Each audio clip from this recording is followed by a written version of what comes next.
Assalamualaikum warahmatullahi wabarakatuh. Perkenalkan, nama saya Rina Putri Bara Anggraini, NPM 20120103000. Pada kali ini saya akan memberikan tutorial terkait dengan penggunaan aplikasi olah data SPSS pada penelitian saya yang berjudul pengaruh green advertising, green packaging, dan green trust terhadap loyalitas konsumen organik pada produk Lemonilo. Nah, di sini saya telah mengumpulkan 50 responden dan menghasilkan data sebagai berikut. Data ini saya dapatkan menggunakan kuesioner dengan skala Likert 1 sampai dengan 5, di mana 1 mewakili sangat tidak setuju sampai dengan 5 mewakili sangat setuju. SPSS ini berfungsi untuk mengetahui bagaimana pengaruh dari variabel independen yaitu green advertising, green packaging, dan green trust terhadap variabel dependen atau variabel Y yaitu loyalitas konsumen. Nah, untuk pertama kita harus melakukan uji validitas untuk mengukur apakah item-item pada setiap variabel dapat dikatakan dengan valid dan memiliki hubungan. Kalian bisa klik menu Analyze, kemudian Correlate, dan Preferring. Nah, di sini kalian perlu memasukkan item-item pada setiap variabel. Kalian masukkan X1.1 sampai dengan X1.5, kemudian klik panah dan tambahkan jumlah dari seluruh X1. Kalian klik kiri, kemudian klik OK. Nah, di sini muncul sebuah tabel korelasi dari variabel X1 pada setiap itemnya. Untuk mengetahui apakah item tersebut memiliki hubungan, maka bisa dilihat melalui nilai percent correlation-nya. Apabila berhubungan, maka nilai percent correlation-nya harus lebih dari 0,3. Bisa dilihat pada item 1, 2, 3, 4, dan 5. Percent correlation-nya menunjukkan nilai lebih dari 0,3. Nah, untuk mengetahui apakah item-item ini memiliki hubungan, bisa juga dilihat melalui nilai signifikan. Untuk nilai signifikan, nilai yang harus muncul agar ditemukan hubungan antara item-item pada setiap variabel harus menunjukkan nilai kurang dari 0,05. Bisa dilihat di sini nilai signifikan dari X1.1 yaitu 000. Hal ini menunjukkan bahwa X1.1 memiliki hubungan pada item-item yang lainnya pada satu variabel. Nah, bisa dilihat yang lain juga semuanya menunjukkan 0,00 yang dimana kurang dari 0,05. Oleh karena itu bisa disimpulkan X1 memiliki hubungan dan dinyatakan valid. Untuk mengetahui nilai variabel yang sama, maka dilakukan langkah-langkah yang sama. Untuk mempersingkat video, saya akan tampilkan hasil dari tabel pada setiap item-item pada setiap variabel. Baik, ini adalah hasil dari olah data pada setiap variabel yang saya gunakan. Karena tadi kita sudah membahas variabel X1, maka selanjutnya kita bahas variabel X2. Seperti yang saya katakan sebelumnya, bahwa untuk melihat apakah data yang saya gunakan ini valid dan memiliki hubungan, bisa dilihat melalui percent correlation atau nilai signifikan. Apabila dilihat melalui percent correlation, maka nilai harus lebih dari 0,3. Bisa dilihat di sini semua nilai pada setiap item pada satu variabel lebih dari 0,3. Jika melihat dari nilai signifikan, maka nilai yang harus didapatkan harus kurang dari 0,05. Nah, bisa dilihat di sini juga sama, yaitu 0,0000, di mana nilai ini kurang dari nilai 0,5. Begitu juga dengan variabel X3, semua telah memenuhi syarat bahwa data ini dikatakan telah valid dan memiliki hubungan. Dan juga untuk variabel dependen Y, data yang digunakan telah valid dan memiliki hubungan. Jadi, kesimpulannya, semua data yang saya gunakan saat ini dinyatakan valid dan memiliki hubungan. Selanjutnya, yaitu melakukan uji reliabilitas. Nah, untuk menguji reliabilitas ini, kita masuk ke menu Analyze, kemudian Scale, kemudian Reliability Analysis. Nah, berbeda dengan uji validitas, kita hanya memasukkan item-item pada setiap variabel yang ada. Tidak perlu menambahkan jumlah dari seluruh variabel yang bersangkutan. Kemudian klik panah. Nah, untuk X1 ini kita namakan sebagai green advertising. Selanjutnya oke. Nah, gunanya uji reliabilitas ini untuk mengukur apakah instrumen penelitian kita dapat digunakan di waktu atau di tempat yang berbeda. Nah, syarat untuk lulus dari uji reliabilitas ini, hasil dari Cronbach alpha ini harus lebih dari 0,7. Nah, bisa dilihat di sini nilai yang dihasilkan yaitu lebih dari 0,7. Jadi, data yang saya gunakan saat ini untuk variabel X1 dapat digunakan di waktu atau di tempat yang berbeda. Nah, apabila variabel ini menunjukkan nilai kurang dari 0,7 atau 0,6, maka hal tersebut masih bisa ditoleransi. Apabila nilai Cronbach alpha ini sebesar 0,6. Akan lebih baik apabila nilai Cronbach alpha ini hampir mendekati angka 0,9. Nah, hal ini juga sama dengan uji validitas. Semua item atau semua variabel harus diuji terlebih dahulu sebelum masuk pada pengujian selanjutnya. Sekali lagi, untuk mempersingkat waktu, saya akan langsung tampilkan hasil dari uji reliabilitas pada setiap variabel yang saya gunakan.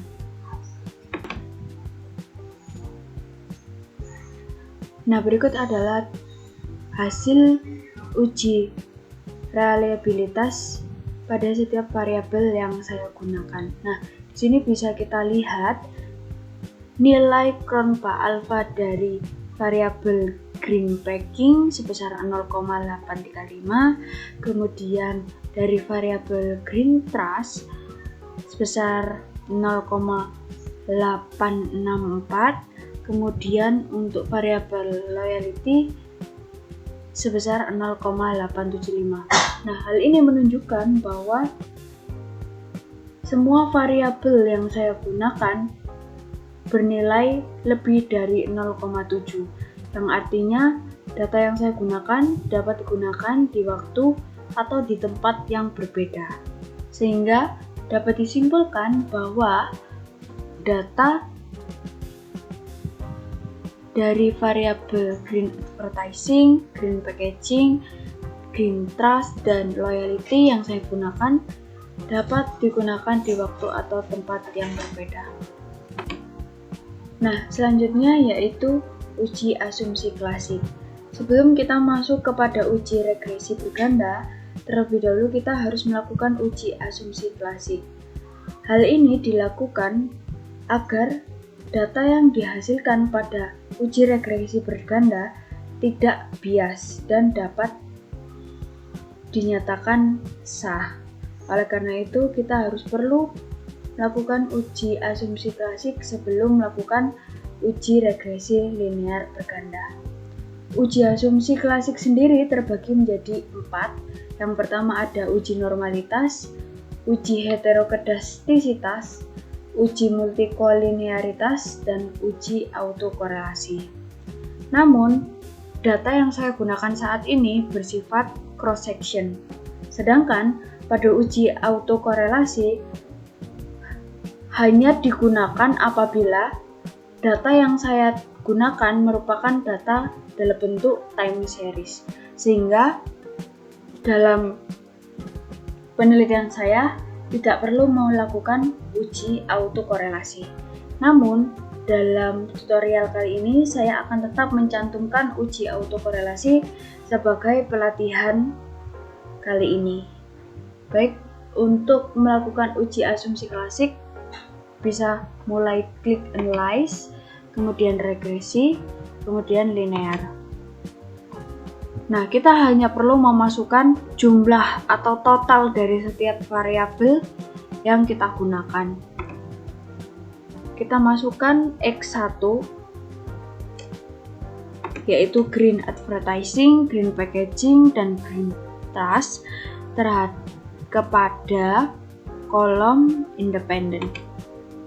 Nah, untuk variabel loyalty atau variabel Y kita masukkan ke variabel dependent. Selanjutnya yaitu kita cek statistik. Kita centang collinearity, kita centang Durbin-Watson. Perlu diketahui bahwa Durbin-Watson ini berguna untuk hasil uji autokorelasi. Apabila kalian tidak ingin melakukan uji autokorelasi, maka kalian bisa menghilangkan centang pada Durbin-Watson. Selanjutnya continue, kemudian masuk ke plots. Nah, untuk plots pada nilai atau kolom Y ini kalian masukkan yang spreadsheet.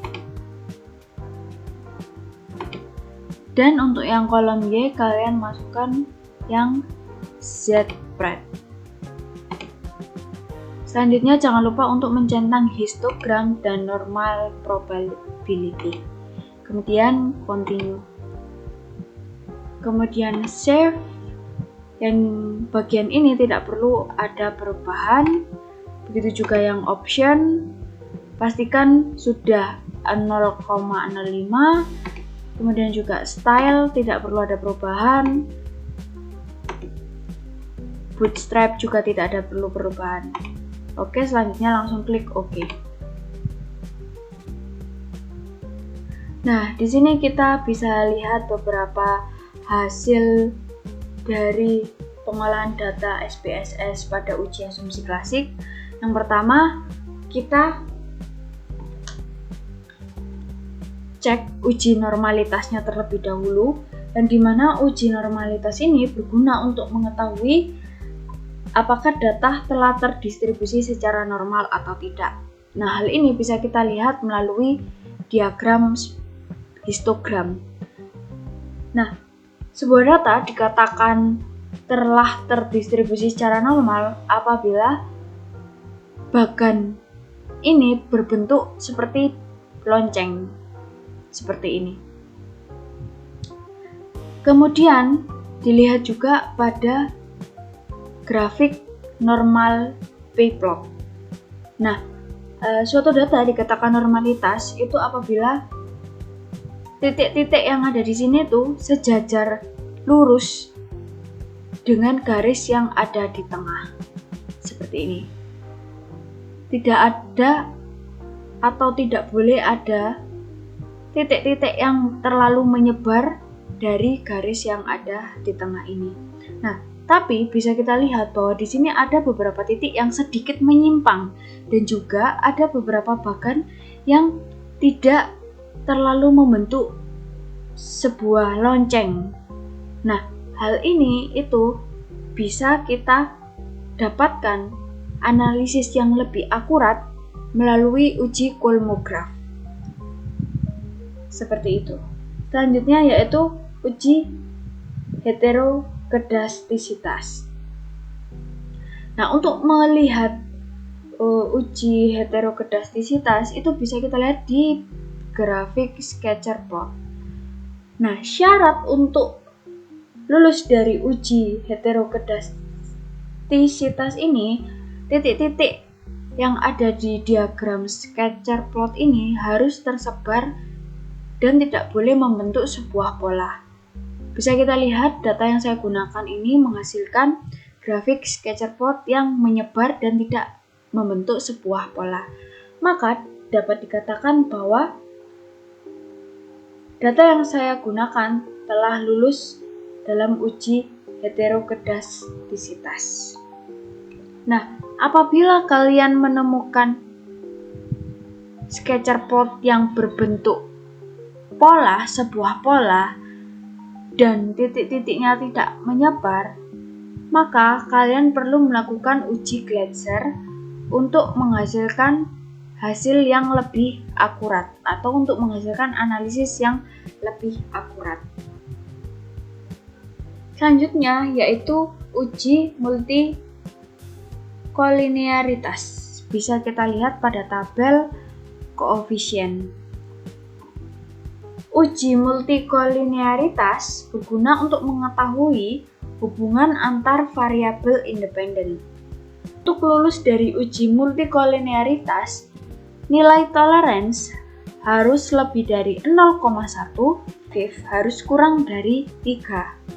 Bisa kita lihat di sini pada variabel green advertising, green pack, dan green trust, nilai tolerance bernilai lebih dari 0,1.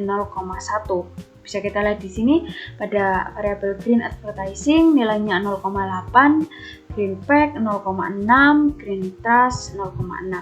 Sehingga pada nilai tolerance semua variabel dinyatakan lulus. Selanjutnya, nilai VIF harus kurang dari 3. Nah, pada setiap variabel yang saya gunakan, nilai VIF menunjukkan kurang dari 3. Seperti pada variabel green advertising, itu ada nilai 1, kemudian green packing ada 1,5, kemudian green trust ada 1,4. Nah, maka dapat disimpulkan bahwa data yang saya gunakan telah lulus uji multikolinearitas atau variabel green advertising, green pack, dan green trust memiliki hubungan yang saling berkaitan. Nah, untuk selanjutnya yaitu uji autokorelasi. Sekali lagi karena data yang saya gunakan bersifat cross section, maka sebenarnya uji autokorelasi ini tidak diperlukan. Namun sebagai pelatihan maka tetap dicantumkan. Untuk lulus dari uji autokorelasi bisa kita lihat pada tabel model summary. Nilai Durbin-Watson harus berada di antara 2 dan 3. Karena data yang saya gunakan ini menghasilkan Durbin-Watson sebesar 1, maka data yang saya gunakan ini tidak lulus uji autokorelasi. Tujuan dari uji autokorelasi ini untuk mengetahui hubungan antar data di waktu tertentu dengan waktu yang lainnya, seperti itu. Karena data yang saya gunakan cross section, maka hal ini tidak berpengaruh pada pengolahan data yang saya lakukan. Jadi bisa disimpulkan mulai dari uji normalitas, uji heterokedastisitas, dan uji multikolinearitas semua telah memenuhi syarat untuk melakukan uji selanjutnya, yaitu uji analisis berganda.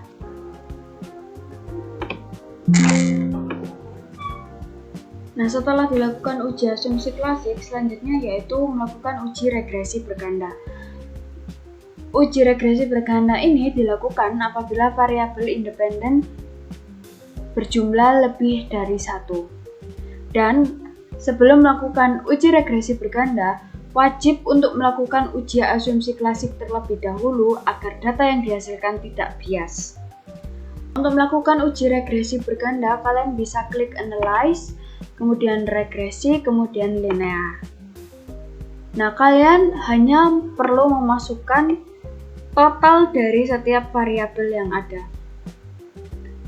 Untuk variabel green advertising, green packaging, dan green trust, kalian masukkan ke kolom independent. Dan pada variabel loyalty kalian masukkan pada kolom dependent. Selanjutnya yaitu klik statistik. Nah, pada halaman ini tidak perlu dilakukan perubahan, berbeda dengan uji asumsi klasik yang centang collinearity dan Durbin-Watson. Pada uji regresi berganda tidak perlu melakukan perubahan pada halaman statistik. Kemudian plots sama, berbeda dengan uji asumsi klasik yang centang histogram dan normal probability. Pada uji regresi berganda tidak perlu melakukan perubahan. Kemudian save sama, di sini tidak ada perubahan. Option di sini 0,05. Kemudian style tidak ada perubahan. Bootstrap tidak ada perubahan. Selanjutnya klik OK. Nah, di sini muncul beberapa tabel seperti model summary, ANOVA, dan coefficient. Nah, yang pertama-tama kita cek UGR pada tabel model summary. UGR sendiri berguna untuk melihat kemampuan variabel independen yaitu green advertising, green packaging, dan green trust dalam menjelaskan variabel Y yaitu loyalty. Bisa kalian lihat di sini ada R-square sebesar 0,494. Maka disimpulkan bahwa variabel independen mulai dari green advertising, green pack, dan green trust dapat menjelaskan variabel Y yaitu loyalitas sebesar 49,4%. Nah, untuk sisa nilai sebesar 50 sekian persen itu menjelaskan bahwa sebanyak 50% variabel Y dapat dipengaruhi oleh variabel lain selain green advertising, green pack, dan green trust. Nah, di sini bisa kita lihat ada dua R-square. R-square dan adjust R-square. Untuk adjust R-square digunakan apabila data memiliki satuan yang berbeda. Karena data yang saya gunakan ini cukup skala Likert, maka saya hanya perlu menggunakan R-square. Nah, selanjutnya yaitu UGF yang bisa kita lihat pada tabel ANOVA. UGF sendiri berguna untuk melihat pengaruh variabel independen yaitu variabel green advertising, green packaging, dan green trust mampu mempengaruhi variabel Y yaitu loyalitas secara simultan atau bersama-sama. Nah, uji ini dilihat dari nilai signifikannya. Apabila nilai signifikan kurang dari 0,05, maka variabel independen mampu mempengaruhi variabel dependen Y secara simultan. Nah, bisa kita lihat di sini nilai signifikannya yaitu 0,000, yang dimana artinya bahwa green advertising, green packaging, dan green trust dapat mempengaruhi variabel loyalitas yaitu variabel Y secara simultan atau secara bersama-sama. Selanjutnya yaitu uji T yang bisa kita lihat pada tabel koefisien. Nah, uji T sendiri berguna untuk melihat pengaruh variabel independen dalam mempengaruhi variabel Y secara parsial atau secara terpisah.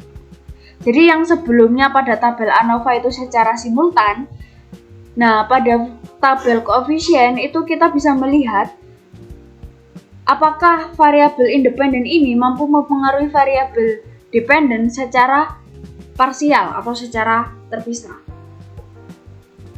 Nah, ini bisa dilihat pada nilai signifikannya pada setiap variabel. Dikatakan dapat mempengaruhi variabel dependen apabila nilai signifikannya kurang dari 0,05. Nah, yang pertama kita lihat dari variabel green advertising.